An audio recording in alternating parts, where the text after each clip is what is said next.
Hi guys, welcome back. My name is Amanda. For those of you that are new to the channel, for those of you that have been here before, welcome back into family. Hello. So it's spring, southeast Queensland, which means it's corn season for us as well.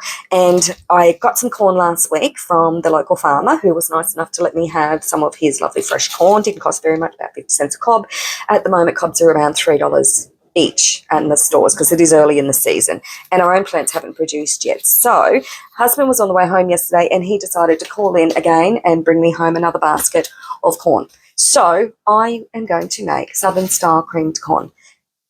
Going to be using it all through the year as well as during winter to make chicken and corn soup. It's a perfect way to use it, but it's great in pasta and things like that as well. And I never have enough to have creamed corn on the shelf. So I'm getting in early this year and I'm going to be making my southern style creamed corn and getting it into the jars and getting it into the pantry shelves, because buying a can of creamed corn is quite expensive and it tastes horrible.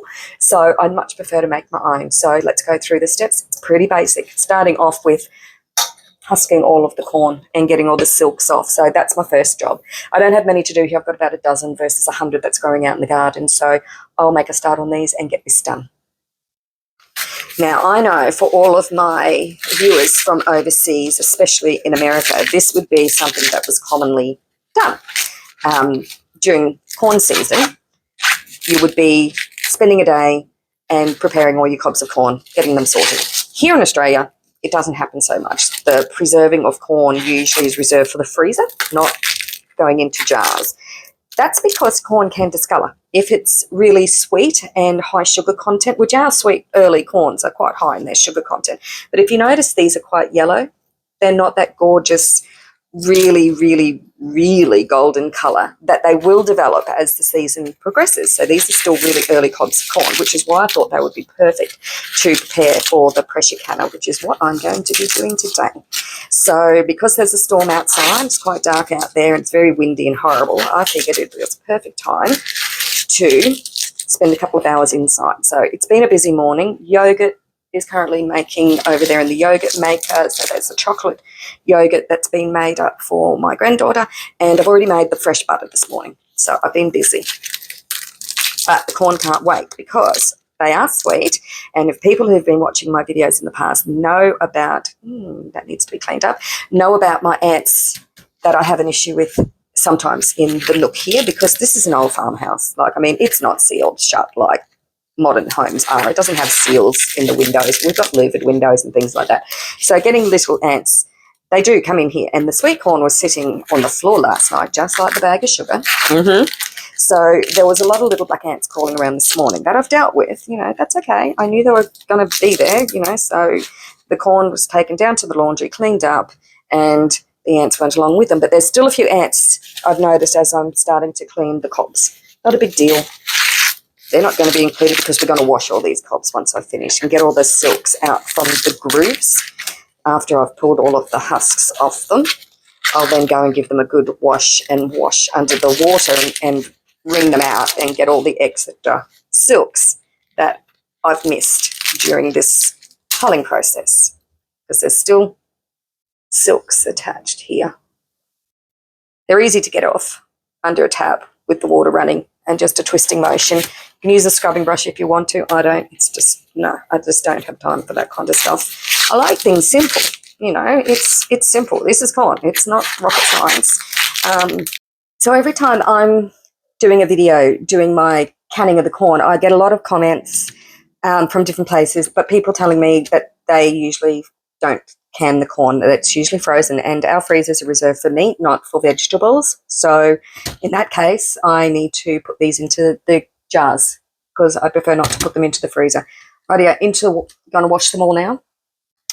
So you can use a knife, or I have a tool used specifically for corn. I simply rest my corn in the bottom so that I'm not holding on to and it's not slipping, and just simply removing the corn in layers.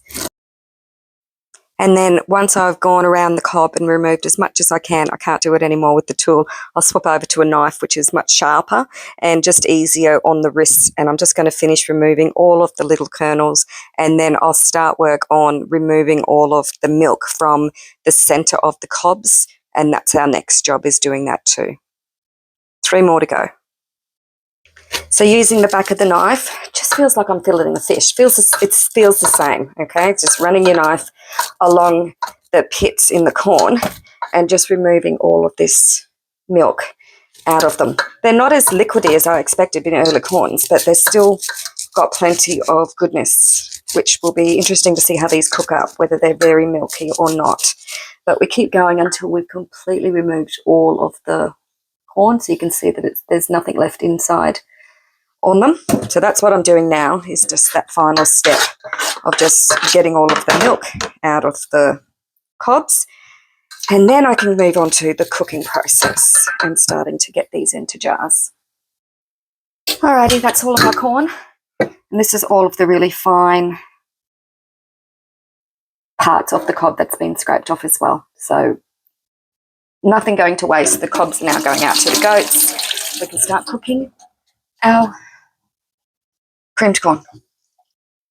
Now, the recipe calls for every 2 cups of corn, I need to add 1 cup of water. So I will go along and measure all of these kernels and see how many I have. Right, so I have 11 cups of corn. So I just went back and got the water that I'd reserved to water the gardens with tomorrow. I might as well use that. So I need 5 cups of water.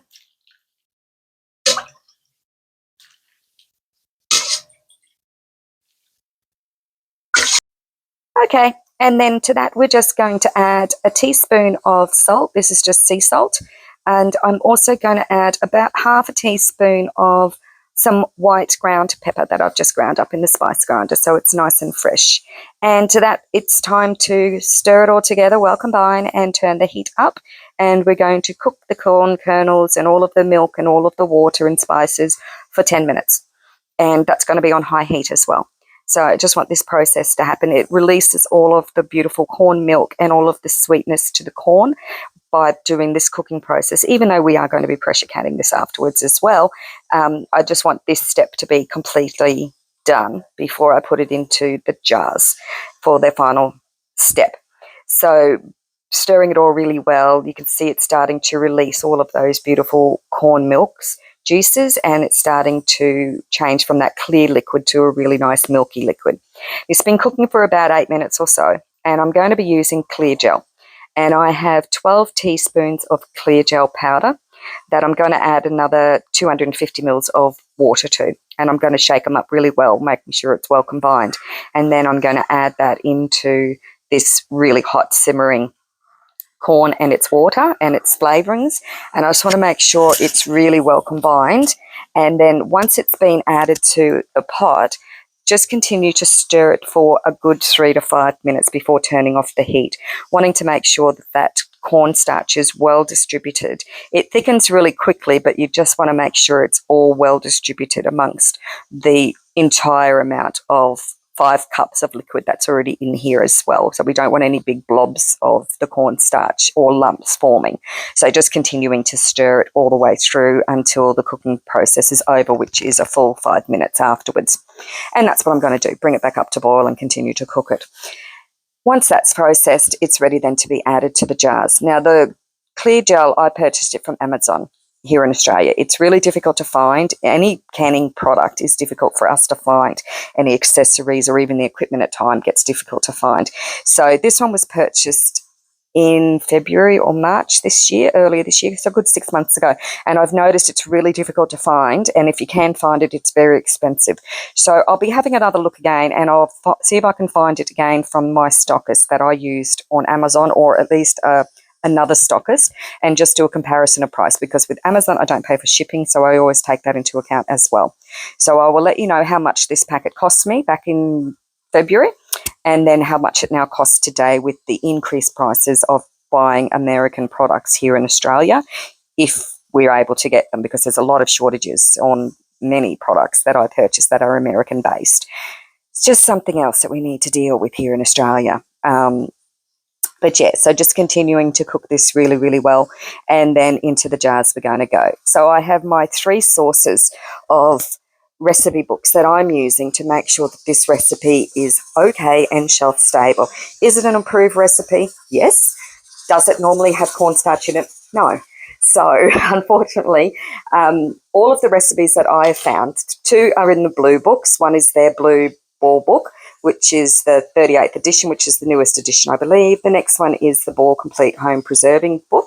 It again has got the cream style recipe in it. And then the book that I tend to go by is the So Easy to Preserve Cooperative Extension of University of Georgia. They're the ones that I use for my times, and then I look at recipes if they do have them, and then I compare them to other recipes to make sure that everything is still safe to do. So I've looked at all of them. They all have got the cream style corn recipes. They all have got salt. They've all got pepper in them, or most of them have got salt and pepper. They all say to leave 1 inch headspace, which is what I'm doing now when I'm filling up my jars, to make sure I've got 1 inch headspace, and also to remove any bubbles and to wipe my rims down, etc. So I will go through and remove all the bubbles, but I need to duck outside to deal with the goats in a moment. But I also make sure all the bubbles are out of the jars, and then I tap them down really well to make sure that there aren't any smaller bubbles that I've missed as well. So, sorry, there you go. I had to duck outside to the goats. All right, so now I'm just going to wipe all the rims down, and I forgot to press record to show you my debubbling, but anyone can debubble by using the debubble tool, which is now sitting in my sink. Sorry about that. All right, so I'm just going to wipe all my jars down, give them a tap down just to make sure that there isn't any little air bubbles that are trapped in this thickened sauce that I've made. But the cream style corn is a thick corn product anyway, and the guidelines state that we can't go above a pint-sized jar when we're doing this recipe, and clear gel is an approved thickening agent. So that's why I'm doing it this way. All I'm missing is the dairy products from this product now. It looks beautiful. Now, with the clear gel being adjusted to be able to be used, or modified to be able to be used on high temperatures, I don't think there's going to be any change of colour at all in this cooking process. I think that they're going to come out the same way. That's what I anticipate. So I'm just going to put on some new lids, new flats. Once again, something else that we're finding difficult to get into Australia is certain products. 4 jars, which I do like 4 jars. Canning lids have been difficult to source, and if I can source them, they are expensive. So a lot more than they were. So again, waiting for the Black Friday sales, or just keeping a really close eye on the sales. I go through Amazon to purchase them. Once again, it's easy to do the conversion price. I can't buy directly from 4 jars. I would love to, but I can't. We can't in Australia, so it is difficult. So wherever we can source our products, we do. So I either get them from certain retail places, or I prefer to just do it through Amazon because I don't have to pay shipping. So it works out cheaper for me. And usually it's the same price as it would be if I was to get them from another company, but then I'd have to pay shipping on top of it. So I don't particularly like to pay shipping. So Amazon works for us. They deliver to the farm gate. It's perfect. Don't have an issue with them. And I usually have it the next day. So I know if I'm running out of something, I can put an order in the night before and it'll be here the next day. So I can go ahead and do my jobs. All right, rings going on. Finger tight, standard, just like we always do. And then making sure that the canner is the same temperature as my jars, which it is. It's just been heating up this whole time, 10 minutes as well. So it's just off the boil at the moment, just as these jars are. They're hot, but they're not boiling now. So into the canner they can go, and the lid can go onto this canner, which is my Presto canner, and I can seal it up. Okay, just waiting on the seal at the back to come down, the pressure valve. So I've got 0 PSI pressure at the canner according to the valve, but my valve at the back there is still up. So I need to wait for that to pop down, this one here. It's a safety valve. The canner can't release until that's down. Whoops, down she goes. And then I can take off my weight, and there should be no steam when I do this, hopefully, or else I'm going to get burned. Oh, good. No steam. Okay, so now, because it's only just come down to the correct pressure, I'm just going to crack the lid carefully, and then I'm going to put a wooden spoon or a skewer just beneath it, like so, just so that it releases the air and it slowly lets the steam out and brings the jars closer to room temperature before I start to take the top off. So after about 5 minutes I've taken off the top, still a bit steamy though, and the jars are still bubbling away, which is perfect. That's okay. I'm just going to leave them for another couple of minutes. I don't want to rush this process before I move them over to their position where they're going to stay and cool overnight until tomorrow, and then I'll test the seals. But they look pretty good. I'm going to move them all out carefully with the jar lifter in a couple of minutes and put them on the bench and have a closer look at them and just see whether or not there's any change in colour. They look beautiful. Happy with that. They look yummy.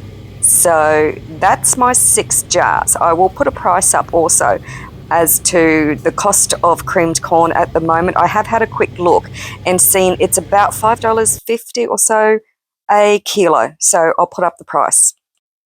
Alrighty, so on the stove I've just heated up the milk so that it's come up to just a bubble, and then I've turned it off. And now I need just to cool it down, but I need to add some milk powder to this as well. So this is cream top milk, a Norco product.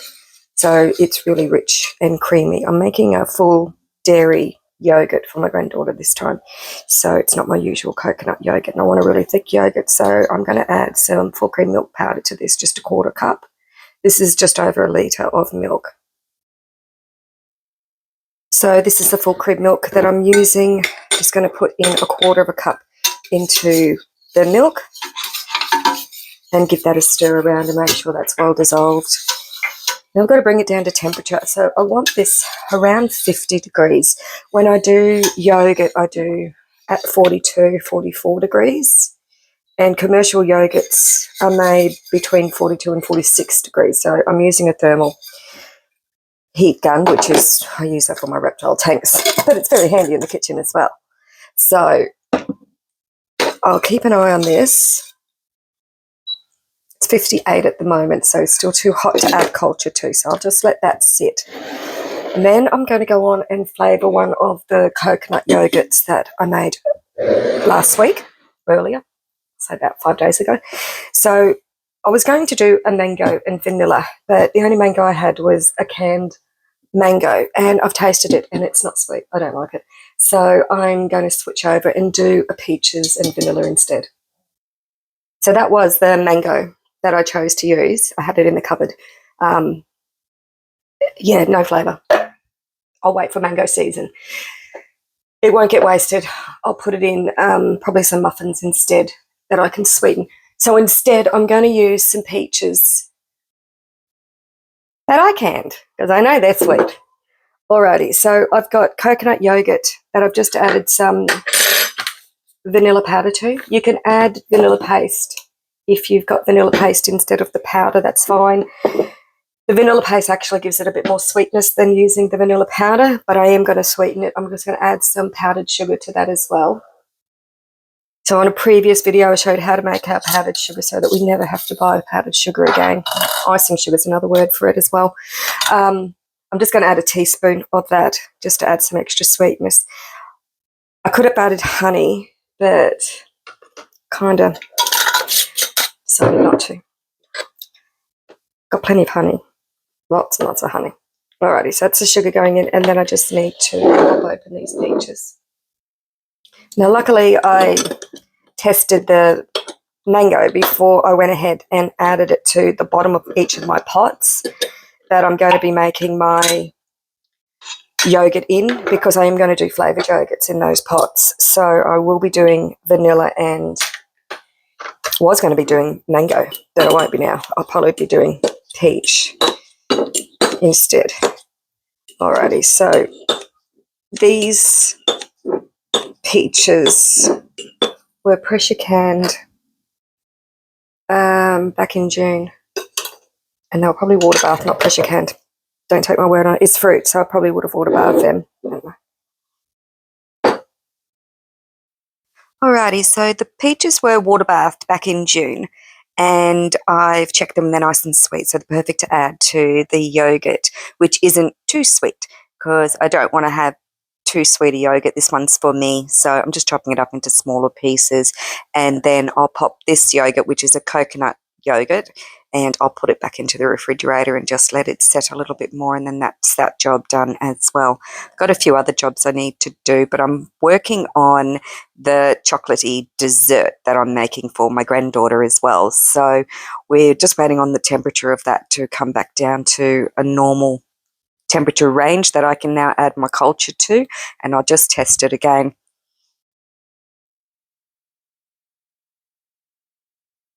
Okay, it's getting there. The top's a lot cooler than what's down below, but so I'll just give it a whisk around and then I'll decide. But I was going to do a flavoured dessert yogurt for her, but I've ended up changing my mind, and I think what I'll end up using is the chocolate.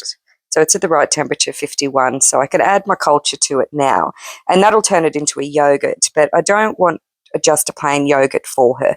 So I thought instead of doing a fruit flavoured yogurt in the pots, that I would do a chocolate dessert yogurt, because she really loves the Yogo desserts, the chocolate ones, when she comes up, and they're a bit of a treat. So instead of going out and purchasing one of those packs of yogurts for her and then having a heap left over once she leaves, I figured I'd just make up a batch of yogurt myself. So I'm just adding a standard culture to the yogurt, and that with the milk powder will make a nice thick base, and then I just need to add a flavour. So instead of a fruit flavour, I think what I'll use is one of my ice cream mixes, and I've done a chocolate ice cream up and it's really nice. And I was thinking of doing the same for the yogurt, because she likes the chocolate flavoured yogurt. She doesn't get chocolate very often, so it's a treat. So I thought, why not? I'll just do a chocolate dessert yogurt as well. So it's really creamy and really velvety because it's very thick, and this is full dairy as well, so it's not a coconut one. So I usually use 200 grams of the powder with 500 mils of milk or cream, but because I've already going to have a thick yogurt, and it's only a very mild tasting yogurt, I don't think it's going to be able to be tasted through the chocolate, because this is quite a sweet chocolate flavouring. So I think I'll stick to just 200 grams of yogurt powder in this instance, and put the yogurt on the machine into the thermostat controlled machine and heat it up and cook it for 12 hours and just see just how thick the consistency is.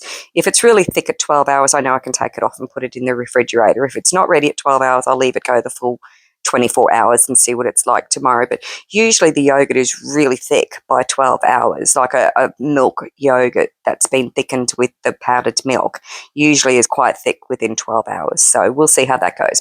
So I'm just going to add the 200 grams of the coconut ice cream mix. This is a soft serve ice cream mix that I use to make ice cream.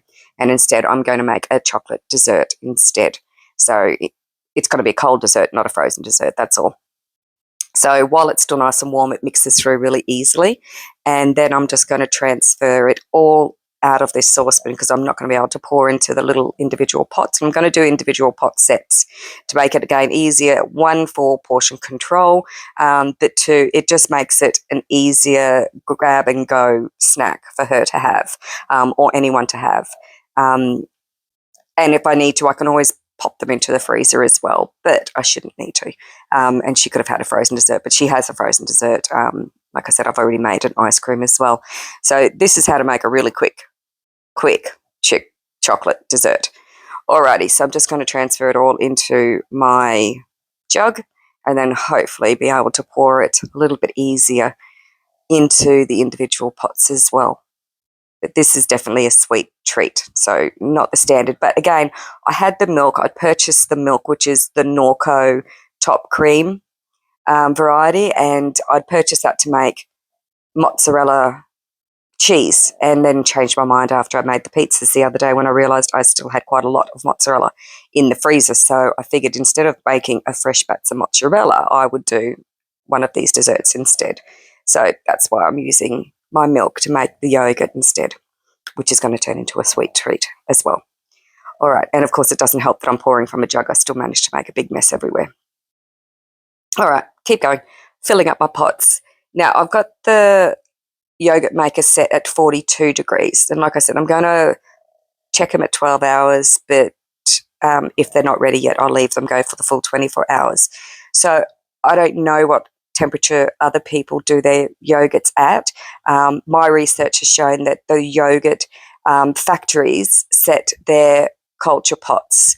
Once the culture's been added, they set their big vats to between 42 and 46 degrees. So I stick my machine the same temperatures, usually between 42 and 46, depending on, during winter I set them at 44, during warmer weather I set them at 42. The yogurt sets up a lot faster, definitely in the yogurt maker with the preset temperature, I find, versus the ones that have got the water bath around the outside, because that water bath does slowly lower its temperature, instead of the yogurt machines like this little one that has the 9 pots, which is plenty. I can make 9 pots of yogurt. I can also take this little basket out and put 9 little other jars in as well, or more. So I can make batch after batch after batch, but 9 pots of yogurt is enough for a couple of days worth, and it only takes a day to make a yogurt, so it's not a problem. The coconut yogurt takes a little bit longer because it takes an extra day to set up, but that's okay. That's in the refrigerator and it's already been made, and that's for a really thick yogurt as well. Coconut yogurt is a little bit harder to get it to set up versus dairy yogurt. It's easy to get a thick set dairy yogurt just by adding the extra milk powder and heating the milk. That's the key, because we need to break the dairy protein chains by heating it and then letting it cool down, even though I know the milk has been pasteurized and homogenized, and so I do understand all of that the milk's already been heated. But when we go to make the yogurt, it helps to heat it once again, in my experience, but everyone's different. But to make a really thick yogurt, yeah, I definitely prefer to heat my milk up and then just add a little bit of fresh milk powder. That really makes it thick and luxurious. Okay, into the machine, this can all go. And then I can move on with the next job, which is making butter. So I've got excess cream in the refrigerator, 2 litres. So, yeah, I need to make some cream before the cream, I need to make some butter before the cream goes out of date or sours, and I don't want it wasted. So that's my next job. Once I get this lovely velvety chocolate dessert into the yogurt maker and let it do its thing, and that's what I was using, the Norco cream top. Perfect. 1 extra jar, that's fine. Don't need to fill all the jars. Into the machine, that can go, and I can move on to making my butter. Alrighty, when I did the Costco shop a week ago, I picked up some 1 litre creams, and I mistakenly picked up thickened cream. And it's okay for the ice cream, but I picked up 2 1 litres, plus I already had 3 600ml ones in the fridge as well. For making the ice cream, so I've ended up with 2 1 litres left over. So there's only one thing I can think of to use all of this dairy cream for. Yeah, we're going to turn it into butter. Well, we're going to try. I've only ever used pouring cream, and I make butter regularly, but I don't make butter with thickened cream because it contains gelatin. So I don't know that this is going to work or not work. I'm about to find out. It's halal, if that makes a difference. And an emulsifier 471, which I'll have to look that one up. I don't know if that's the potassium glutamate or not. It probably would be to stop the milk solids from separating. Either way, we're going to transfer this into the mixing bowl and try to turn this into butter. If it works, it works. If it doesn't, then you won't see the video. But I guess we'll see. If it fails, it fails, and I'll show that as well, because a lot of people do ask whether or not they can use thickened cream, and I have never looked at the answer because I don't research a lot of stuff. I just do stuff that I've previously done before, and if it works, it works, and if it doesn't, it doesn't. Let's find out. Now, I'm guessing there's plenty of viewers who will know the answer to that question as to whether or not thickened cream is suitable to make butter or not. And you're all probably either yelling at me right now for going, no, you can't do it, or you're actually sitting there in the background going, yeah, it works. I don't know. But with all you guys watching on, hopefully someone knows, and if they've tried it themselves, they can let me know if there's anything that I should know about using thickened cream or other uses for thickened cream, I guess. Because even with doing cheeses, I can't use thickened cream. Use milk. We take off the cream when we have fresh milk. Alrighty, so 2 ingredients, pretty simple. I was going to bring the big Kenwood out, big mixer, and that was my mum's, but I figured I'll just use this little guy. It's small enough. So we will see. Only thing you need is cream, salt and thyme. Salt if you're having salted butter. And I'm actually going to be making a herb butter. So that was the aim. So it's going to be frozen. So, you know, at the end of the day, if this doesn't work properly, then I guess I can just freeze it as I would with butter. I need to get some ice organised as well for the water while this is whipping up. Should take about 10 minutes with a balloon whisk. One of the two things I use a balloon whisk for: ice cream and cream. Turning it into butter. Otherwise, I tend to use a paddle. Rightio, let's find out if this works. I put it in there. I'll keep an eye on the time. And I'm going to weigh it at the end as well, let you know how much butter, if I get butter, that a litre, so there's 2 litres here, how much 2 litres yields. And I'll let you know at the end, because butter's so expensive. So the idea is, and cream isn't a lot cheaper, but it is cheaper still. So anything you can do to save a little bit of money, and because I'm going to turn this into a herb butter, it's substantially cheaper or less expensive, if you don't like that word. All right, let that do its thing, and I'll come back. So at the 5-minute mark, I've just now turned the speed up to full.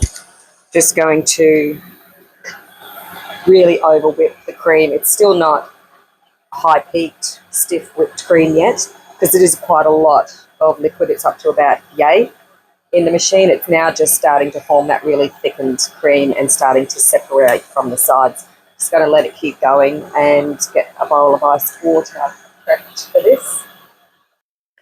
So at the 10-minute mark, we are fully whipped up, but it's actually just starting to split now. So I'm going to put the beater back down and really whip it up now until it splits and separates from the butter from the milk. You know the buttermilk's starting to separate when you can feel it starting to spray. So I'm just going to put the cover around this now. It's just a tea towel draped over to stop all of the buttermilk spraying out all over the kitchen. We're just going to let that continue to beat up, and it's easy access. I can hear the change. Whoa, we're getting liquidy now. All right. Okay, so you can see the butter has separated completely from all of the buttermilk. Got this nice solid mass of butter. So now we just need to squeeze out any remaining buttermilk. So I guess that answers the question. Does thickened milk still, or thickened cream, still turn into buttermilk, even though it, or butter and milk, even though it has a thickening agent added to it and gelatin? And the answer is yes. And there's quite a lot of butter in here, actually, more than I expected. Usually get about 600 grams of butter per litre. So yeah, I'm expecting about 1.5 kilos or 1.2 kilos. There's a lot of buttermilk, though.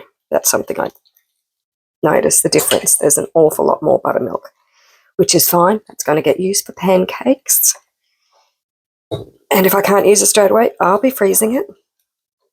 All right, so if you've never made butter before, definitely worth doing it. Once you've tried your own fresh butter, if you've got access to raw milk, either goat milk or cow milk or sheep milk, however you want to do it, that's fine. Whatever milk you can have access to. If you've got raw milk, that's even better. But it's not legal, obviously, in Queensland to buy farmgate milk or get hold of raw milk through retail stores. So finding an alternative, such as markdown cream, is a good option and saves wasting that product, because if it's marked down, you know, for a short lifetime, then, and you can use it to turn it into cream, even better.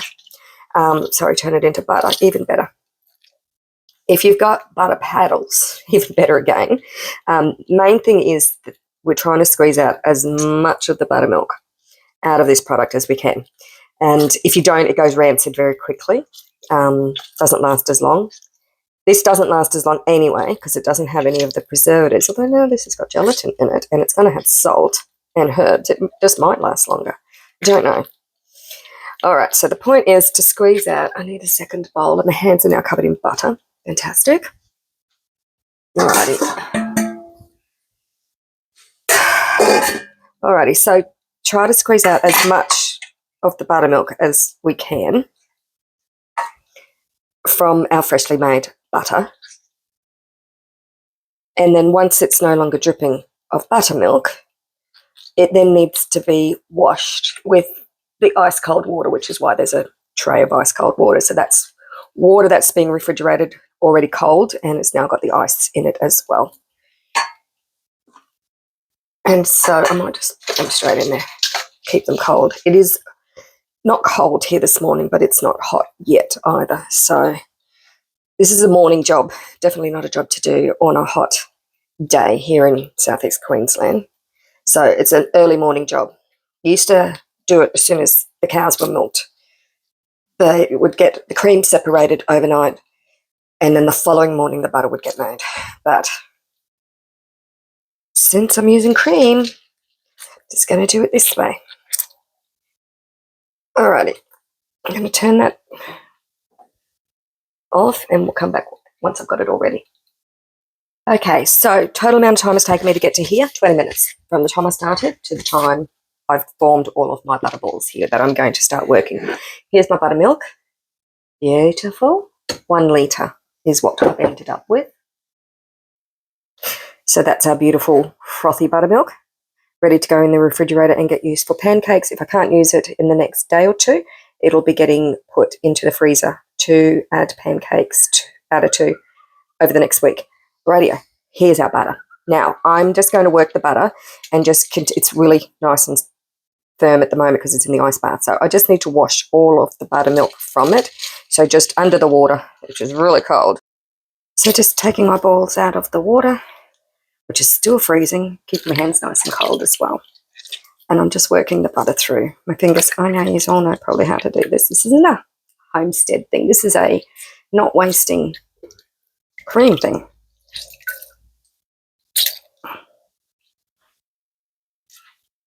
Which is expensive. Just rolling the butter back on itself, just like you do when you're kneading a dough, really. And just washing it. Squeezes out the last of the buttermilk as well. And we're just washing the butter curds. That way it's a longer lasting product. And now I'm not wearing any rings. I've taken them all off, so it's nice and easy to get around. I don't want butter all caught in my rings. So they're off as well. Technically could wear gloves over it too, but no, it's butter and it feels really good. It's Play-Doh. It's great for kids to play with doing this if they have clean hands and they were old enough. Might be something my granddaughter plays with when she's up here. Maybe. She loves to experience different things in the kitchen. That's it. We're just simply softening the butter up. That's just allowing, as you see, the buttermilk just to continue to drip out. And then I'll just wash the butter curds. Easy.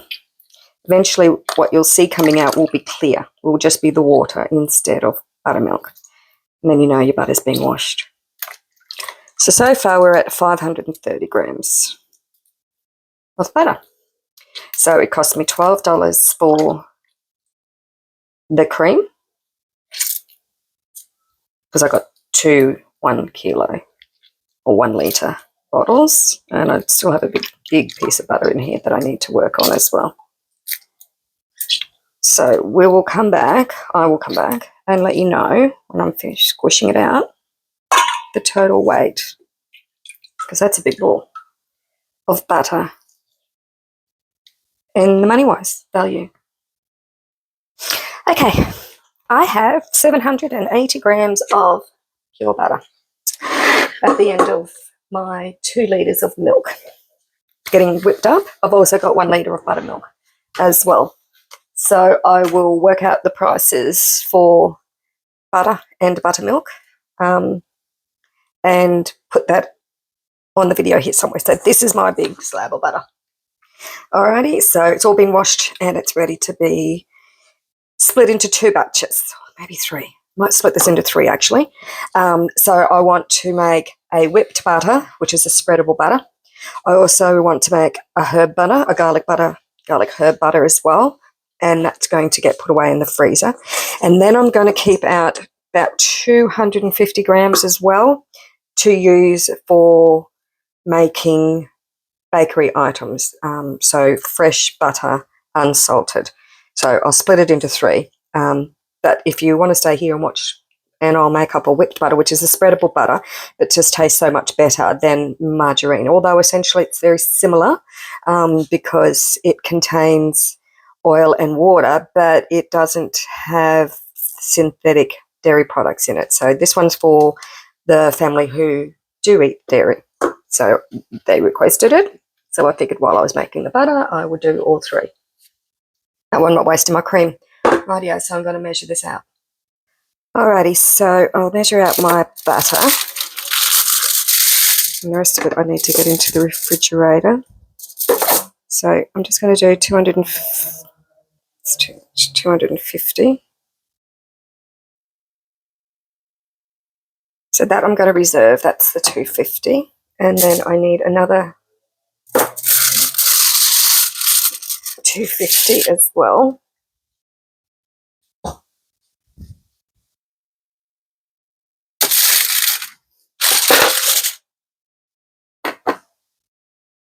Perfect. So that's going to be for cooking butter, and then that leaves me with this slab, which I'll go get a zip bag for and put it into the freezer. This is going to be the herb butter, so I might put that into another container and do that at the same time.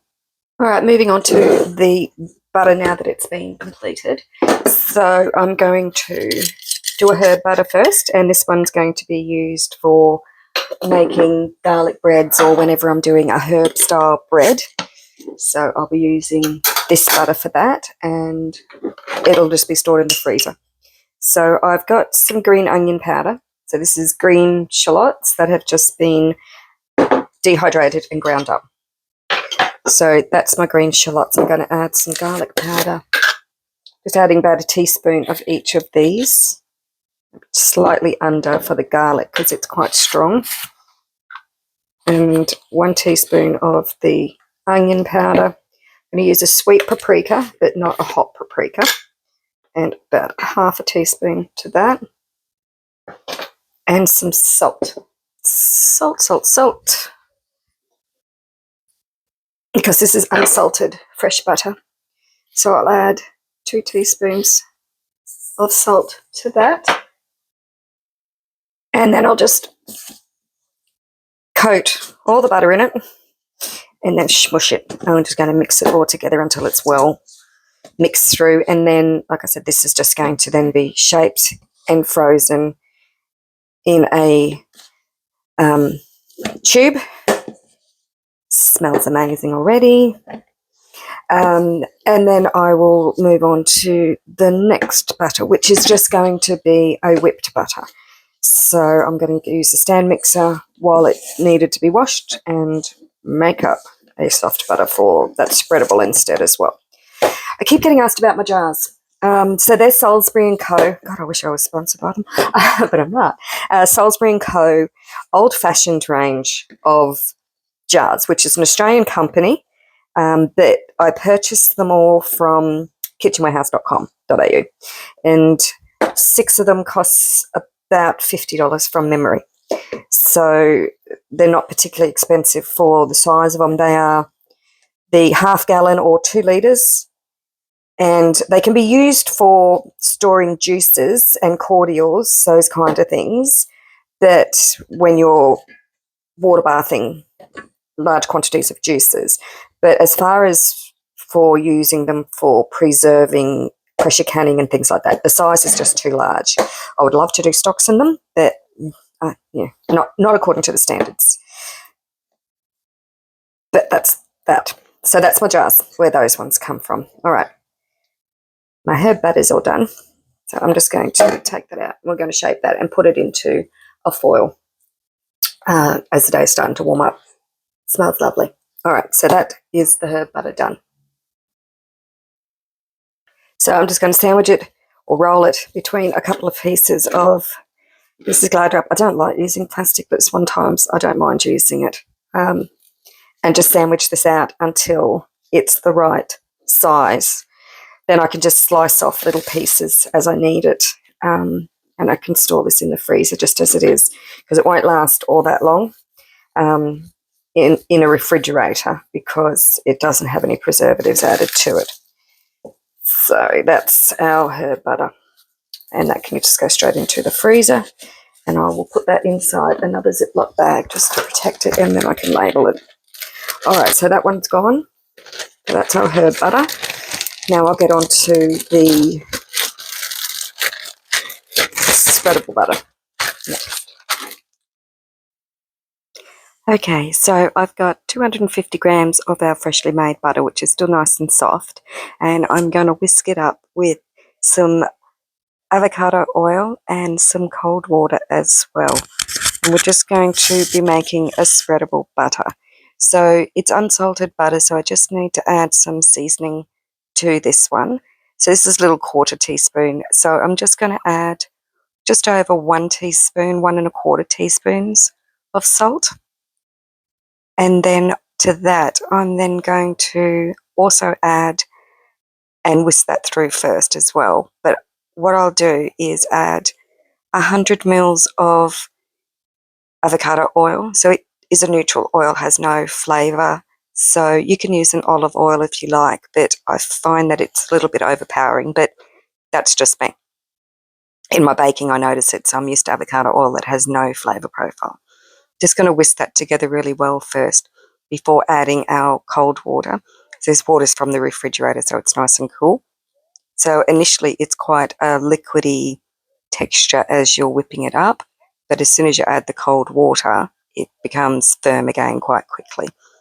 This is going to be used in baking or spreading on freshly baked bread, etc. That's just come out of the oven.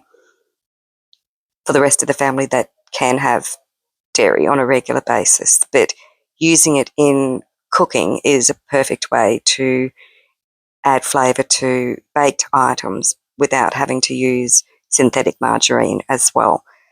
I use the non-dairy Nuttelex for those of us in the family that don't use or tolerate dairy very well or are allowed to have dairy. So having both products on the household shelf is quite good to have.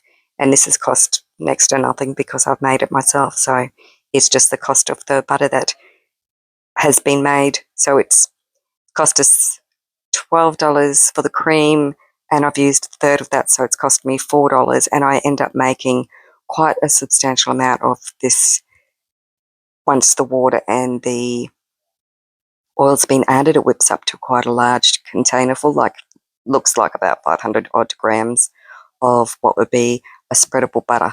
But again, it's just another way to use the butter that I've made, and that way it's not going to waste. So I'm just going to transfer it into, like I said, about a 500 gram can or 500 ml bottle or container, sealed container. It's easily be able to be spreadable from the refrigerator. This is going to be stored in the fridge from now because it is our warmer season, so our days are starting to get hot. So it can just stay in the refrigerator and get used as needed, or it can get stored in the freezer and brought out as needed as well. So another use of all of the cream and the butter that was made earlier. You can adjust the seasoning if the salt is not enough or too much to your liking. It's not a very large amount of salt. I've put larger amounts in it before and found that's too much. So I tend to like to sort of stick to a teaspoon or just over a teaspoon. And the flavour will intensify as that salt dissolves while it's chilling in the fridge for a couple of days as well.